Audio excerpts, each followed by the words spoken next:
বলো বলো, কি কথা? সবাই একটু হাসি আমরা, আর তোমার মতো লজ্জা পাই। না থাক ম্যাম, পরে এক সময় বলবো নি।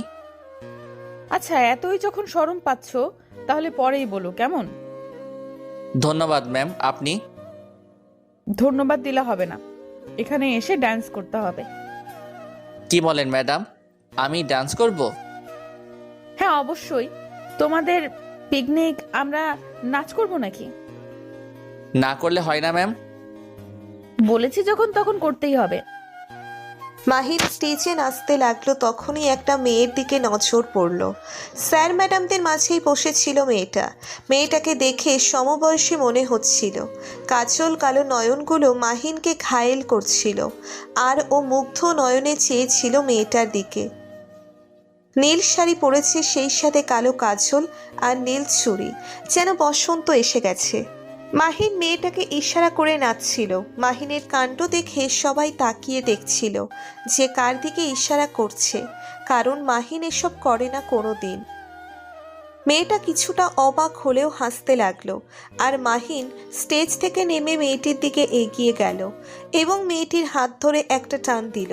মেয়েটি বসা থেকে উঠে দাঁড়ালো এবং সোজা বুকে এসে পড়ল। মেয়েটির কোমরে হাত দিয়ে টান দিল মাহিন, এবং আরও যেন হার্টবিট শোনা যাচ্ছিল। মাহিন, এগুলো কি করছো কি মাহিন? ম্যাডামের কোনো কথা মাহিনের কানে যাচ্ছে না। প্লিজ এসব বলো না, ও তোমাদের ম্যাডাম হয়। মেয়েটা মাহিনের দিকে কেমন করে যেন তাকাচ্ছিল, আর ওর ঠোঁটগুলো কাঁপছিল। মাহিন আর কিছুই বলল না, সোজা ঠোঁটগুলো ওর ঠোঁটে ডুবিয়ে দিল। মাহিন কাঁধে কারো স্পর্শ পেয়ে হোশে ফিরল।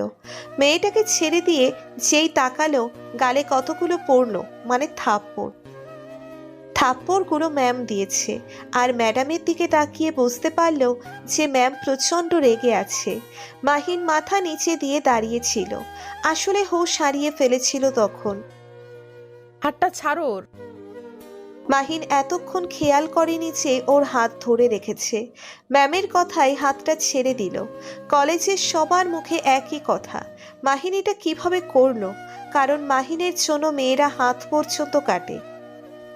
মাহিন, এটা আশা করিনি। আর তুমি তো এমন না, বলো কেন করলে? ম্যাম, মাপ চাওয়ার মতো মুখ রাখিনি, তবে কিভাবে কি করলাম আমি জানি না। কিভাবে মানে? তুমি নিজে এসে করেছো কাজটা, তাও তোমার ম্যামের সাথে। ম্যাম মানে? উনি আমাদের ম্যাম? হ্যাঁ ম্যাম। আর মাহিন, তোমাকে এই মুহূর্তে এই কলেজ থেকে এক্সপেল করা হলো। আচ্ছা ম্যাম। তবুও পাত্তা পায় না। মাহিন বেরিয়ে যাচ্ছে পিকনিক স্পট থেকে, কাঁধে ব্যাগ নিয়ে। সেই সাথে ওর বন্ধুরাও। ম্যাম হয়তো চায়নি এই কাজটা করতে। সেই সাথে ওর বন্ধুরাও। ম্যাম হয়তো চায়নি এই কাজটা করতে, কিন্তু পরিস্থিতি বাধ্য করেছে। গেটে ম্যাম এসে মাহিনকে দাঁড় করালো। মাহিন, তুমি কেন এই কাজটা করলে এভাবে? তুমি যদি আমার মেয়েকে পছন্দই করতে, তাহলে আমাকে পার্সোনালি বলতে পারতে, আমি নিজ হাতে তোমাদের বিয়ে দিতাম। কেন করলে মাহিন? কেন নিজের জীবনটা নষ্ট করলে? মাহিন মাথা নিচু করে চলে এলো। বাড়িতে ফেরার পরে গেট দিয়ে ঢোকার পরেই মাহিনের আম্মু থাপ্পড় বসালো কয়েকটা। ও অবাক হয়ে আম্মুর পানে চেয়ে রইল। আম্মু কি হলো, হঠাৎ আমাকে মারলে যে? বেয়াদব, মান সম্মান তো রাখলি না। আমি কোনোদিন এই জিনিস তোর থেকে আশা করিনি। তাহলে খবর পৌঁছে গেছে? পৌঁছাবে না। কলেজের প্রিন্সিপাল তোর আব্বুকে ফোন দিয়েছিল, রেগে আছে হয়তো, বাড়ি থেকেই বের করে দিবে। আম্মু, আমার বিশেষ কিছু বলার নেই, কারণ দোষটা আমারই, আর এজন্য আমার উপযুক্ত শাস্তি পাওয়া উচিত। কিরে, কখন আসলি মাহিন? এই তো মাত্র আসলাম আব্বু। তো কি কাজ হাসিল করে এসেছিস? আব্বু, আমি কি করতে কি করেছি আমি জানি না, সবটা হঠাৎ করে হয়ে গেল আমার অজান্তেই। মেয়েটাকে পছন্দ তোর না আবেগের বশে করেছিস? আব্বু, তোমার ছেলে আবেগে আত্মহারা না, সেটা জানো। সোজা সাপটা উত্তর দিবি, কথা ঘোরালে থাপড়ে দাঁত খুলে ফেলবো। হ্যাঁ আব্বু, প্রথম থেকে পছন্দ করে ফেলেছি। আচ্ছা, কাল থেকে কলেজে যাবি, আমি দেখছি কি করা যায়। আর মনে কোনো অপরাধবোধ রাখবি না। কি হলো কি আবার তোমার? ছেলেটা কিভাবে ছেড়ে দিলি কেন? তুমি বুঝবে না, এগুলো ছেলেদের ব্যাপার স্যাপার। মাহিন ওর আব্বুর ব্যবহারে একেবারে অবাক হয়ে গেছে, কারণ আব্বু প্রচণ্ড জেদি আর আব্বুই ওকে সবচেয়ে বেশি শাসন করে থাকে। কিন্তু সেই আব্বুই আজকে ওর মন বুঝতে পারল না। একেই হয়তো বলে বাবা। কিন্তু ওর আব্বু কেন বলল যে কাল থেকে কলেজে যেতে? উনি জানেন না মনে হয় যে মাহিনকে টিসি দেওয়া হয়েছে। আব্বু একটা কথা ছিল, আমাকে তো কলেজে থেকে এক্সপেল করা হয়েছে। জানি, কিন্তু ভুলে যাস না তোর দাদা ওই কলেজের প্রতিষ্ঠাতা। আর আমার ছেলেকে সামান্য একটা ব্যাপারের জন্য কলেজ থেকে বের করে দিতে হবে? কার এত সাহস? বাঘের বাচ্চার মতো কলেজে যাবি, আর ভুলেও যেন কোনো রিপোর্ট না আসে। আচ্ছা আব্বু। রুমে চলে আসলো মাহিন। পরশু থেকে আবার কলেজ খোলা। পরশুদিন অন্য দিনের মতো কলেজ ক্যাম্পাসে প্রবেশ করলো বন্ধুরা। মাহিনকে কলেজে দেখে অবাক হলো, প্লাস অনেক খুশি হলো। ক্যাম্পাসে বসে আছে মাহিন। কলেজে একে একে সব স্যার ম্যাডামরা কলেজে ঢুকলো, কিন্তু ওর সেই ম্যাডামকে আর দেখতে পেল না। ভাবতে লাগলো যে আর সে আসবে না, তাই বেরিয়ে যেতে লাগলো। কিন্তু যেই গেট পর্যন্ত পৌঁছলো তখনই দেখতে পেল একটি রিকশায় করে কে যেন আসছে। ভালো করে লক্ষ্য করতেই দেখতে পেল ওর ম্যাডাম, মানে ক্রাশ, যাকে দেখে সে নিজেকে পর্যন্ত করতে পারেনি। রিকশাটা কলেজে ঢুকলো, মাহিনও গেল, কারণ ম্যাডাম আছে যেখানে মাহিনও সেখানে। পিছনে পিছনে গিয়ে ক্লাসে গিয়ে বসলো। ক্লাসে ম্যাডাম একটু পরেই ঢুকলো এবং ক্লাস করাতে লাগলো, আর মাহিন বসে রইল ক্লাসে। ম্যাডাম কেমন করেছে মাহিনের দিকে দেখছিল।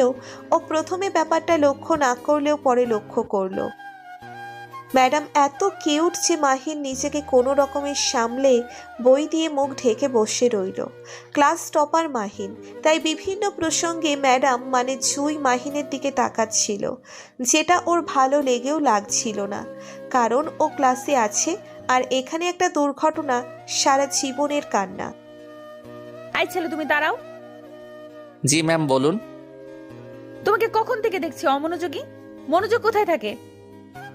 মনোযোগ তো ক্লাসেই থাকে ম্যাডাম। ক্লাসে থাকো তো আমি দেখি না কেন? দেখবেন কিভাবে কানা হয়ে গেছেন।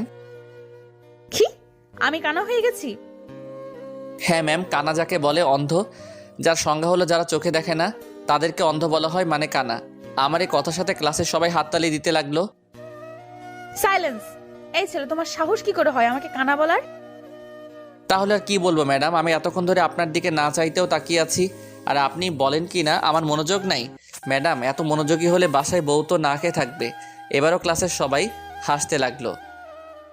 জুই এবার নিজের জালে নিজেই ফেসে গেছে, তাই আর কিছু বলল না। মাহিন ক্লাস শেষ করে বাসায় ঢুকতেই আপু ঠাস ঠাস করে কয়েকটা থাপ্পড় দিল, কিছুই বুঝতে পারল না।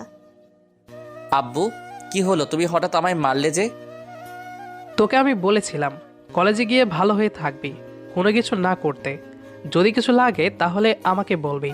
আর তুই কি না আজকে ক্লাসে সবার সামনে জুইকে প্রপোজ করেছিস? একথা শুনে স্টার জলসার বাংলা সিনেমার মতো মাহিনের আকাশে বিদ্যুৎ চমকাতে লাগলো, আর চোখে অটোমেটিক জল চলে আসলো। যেই আব্বুর মান সম্মান রাখার জন্য ম্যাডামের দিকে ঠিকমতো তাকালো না, আর সেই ম্যাডাম কিনা ওর নামে এগুলো বানিয়ে বলেছে। তোর আর কলেজে যাওয়া লাগবে না, তোর জন্য মেয়ে দেখে তোকে বিয়ে দিয়ে দিব। আব্বু, আমার পরীক্ষাটা? পরীক্ষার সময় গিয়ে খালি পরীক্ষাটা দিয়ে আসবি। আচ্ছা আব্বু। এই বলে মাহিন বুক ভরা বেদনা নিয়ে রুমে চলে আসলো, আর ম্যাডামের কথা ভাবতে লাগলো। রুমে এসে বাড়ির কাজের লোককে দিয়ে এক প্যাকেট সিগারেট আনালো। সিগারেট টানতে টানতে ঘুমিয়ে গেল। সকালে আজকে আর কলেজে যাবে না, কারণ কলেজে গেলে আব্বু বকবে। আব্বুর বকা খেতে চায় না, তাই কলেজে না গিয়ে বন্ধুদের সাথে আড্ডায় গেল। আড্ডা দিতে গিয়ে রাত হয়ে গেল।